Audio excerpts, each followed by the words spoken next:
Hey there, everybody. Pete Pardo here from Sea of Tranquility. Welcome to the honorable mentions of albums that are 50 years old in 2022. That's right, we've been all month taking a look at my favorite albums released in 1972. As you can probably imagine, even though 31 albums may seem like a lot, and actually you got a little bit more than that because you had about a handful, I think 4 or 5 artists that released 2 albums in 1972 that I included in each entry. But there's a lot of other albums that I really like a lot. The ones you got during the 31 days, those are the ones I think I love the most.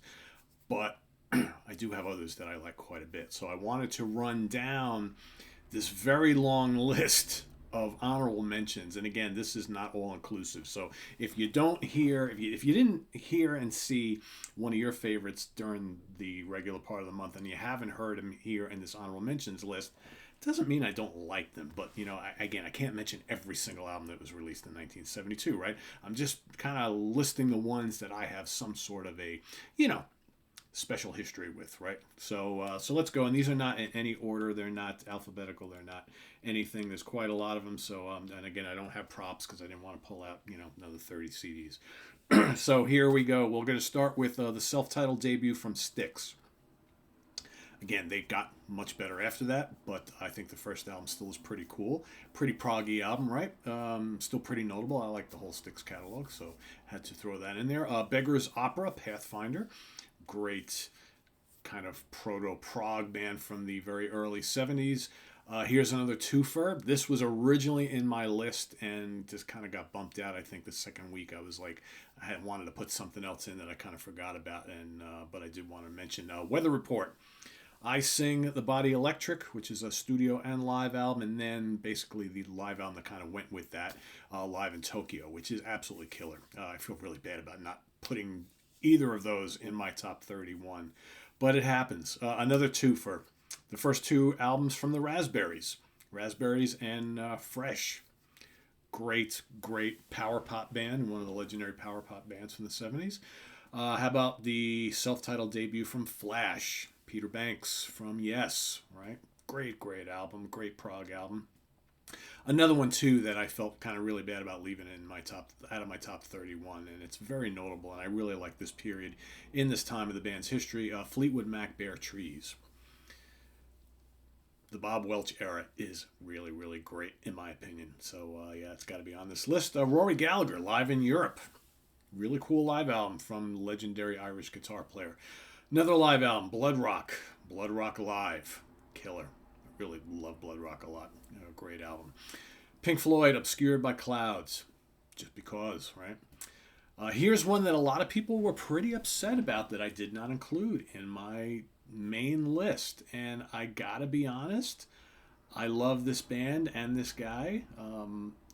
And I like this album, but it's one of my least favorites from this period. If it was any of the other albums that were of the albums from this time that were released in 72, would have easily made my list. I've never been the biggest fan of Alice Cooper's Schools Out, though I do like it. Obviously, you have what's not to like about Schools Out, and I, love the title track, and there are a couple other tracks that I like quite a bit. I don't find the album, though, through and through all that strong. But I did want to include it on this list because, like I said, a couple of tracks I do really love quite a bit. I just don't think this album holds a candle to some of the other albums that the Alice Cooper group of this era released. Just my opinion, of course. Golden Earring, Together. Really solid album from Golden Earring. Again, love this period in Golden Earring's history. Jay Giles Band, Live, Full House. Killer live album.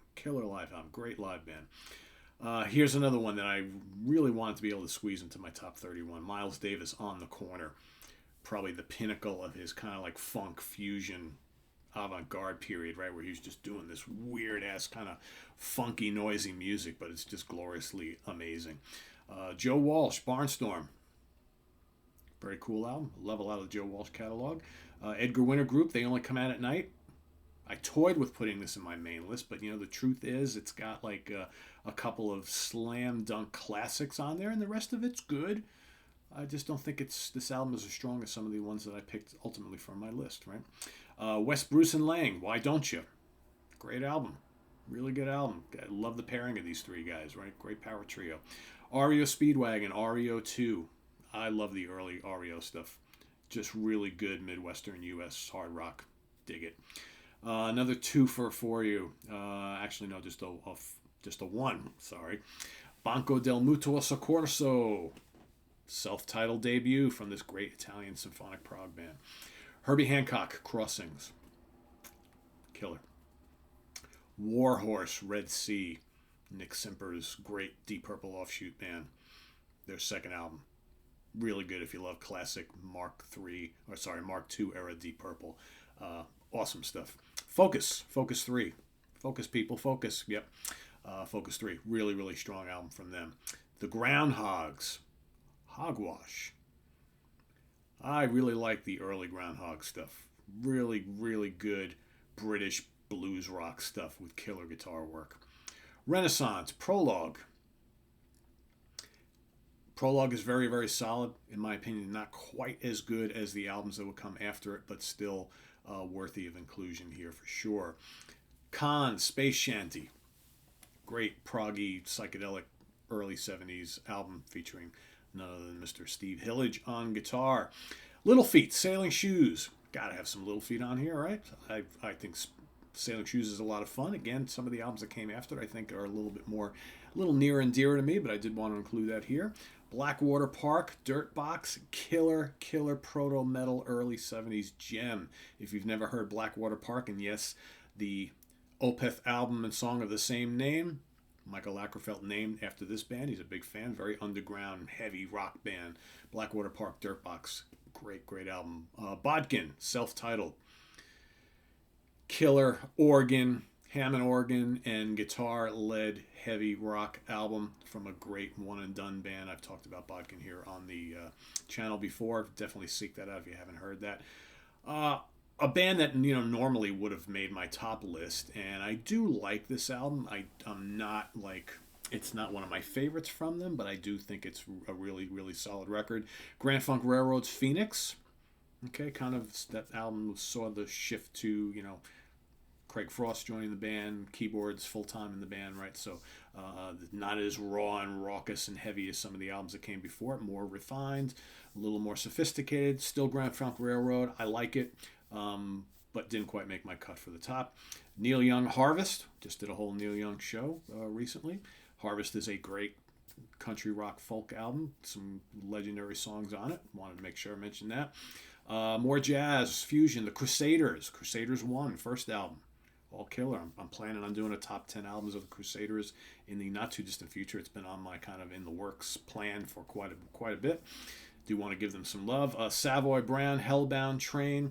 Also, they released 2 albums that year, but this is the one I really prefer the most. Hellbound Train, another great British blues rock album. April Wine on the record. Great Canadian hard rock. Love it. Caravan, Waterloo Lily. Canterbury's Finest. King Crimson, Earthbound. Not the greatest sounding live album in the world, but you know what? It's still from this time period. It's still pretty essential in my opinion. Free at Last. Solid studio album from the great Free, Paul Rodgers and Paul Kossoff and company. Grateful Dead, Europe 72. One of their legendary live albums. It's a really good one. One that I've appreciated more and more as the years have gone on. Cactus, Hot and Sweaty. My beloved Cactus, not one of my favorite albums from them, but still a pretty strong one. Mott the Hoople, All the Young Dudes. Dun, dun, dun, dun. Gotta have it on here. Manfred Mann's Earth Band, Glorified, Magnified. Again, I think this was a band that was moving into greatness, and I think Glorified, Magnified is really strong, but they would get better going forward. But I did want to include that. Family, Bandstand. Another really important record for the band Family. Kind of a really interesting take on British prog rock, right? But definitely not prog by the numbers. James Gang, Passing Through. Okay, this is just before the Tommy Bolin era. Passing Through, very solid album. Okay, band not really missing a beat after Joe Walsh left. Kind of kept continuing on with really strong albums throughout the rest of their career. 10 years after, rock and roll music to the world. Really, really strong album from 10 years after. Not their pinnacle period, as far as I'm concerned, but I still think a really good one. Barclay James Harvest, Baby James Harvest. Great, soaring, emotional, melodic prog, lots of mellotron. Status Quo, Pile Driver. I always want to divert back to the way us Americans say it, and quite frankly, it should be status quo, right? That's the way you say that. Pile Driver, possibly my favorite album from them. Good stuff. Buffalo, Australian proto metal. Dead Forever, good album. Like the one that came before it, but Dead Forever is still really strong. What else we got here? I forgot to mention with the Groundhogs released 2 albums that year in addition to Hogwash, Who Will Save the World. So I did want to throw both of them out there because they're both really good and probably the 2 best albums in the Groundhogs catalog. Tangerine Dream. There I go doing the thing my parents do all the time. They put S's on the end of everything. That's not supposed to have it. So not Tangerine Dreams, Tangerine Dream.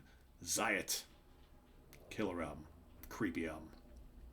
Le Orme, great Italian prog rock band. Uomo de Piazza, or Uomo de Pesa. Night Sun, Morning, another really, really good early proto-metal classic. Night Sun, Morning. Frank Marino, Mahogany Rush, Maxoon. Killer psychedelic rock with one of the master guitar players of all time. Matching Mole, self-titled Matching Mole, another great underrated Canterbury prog album from the early 70s.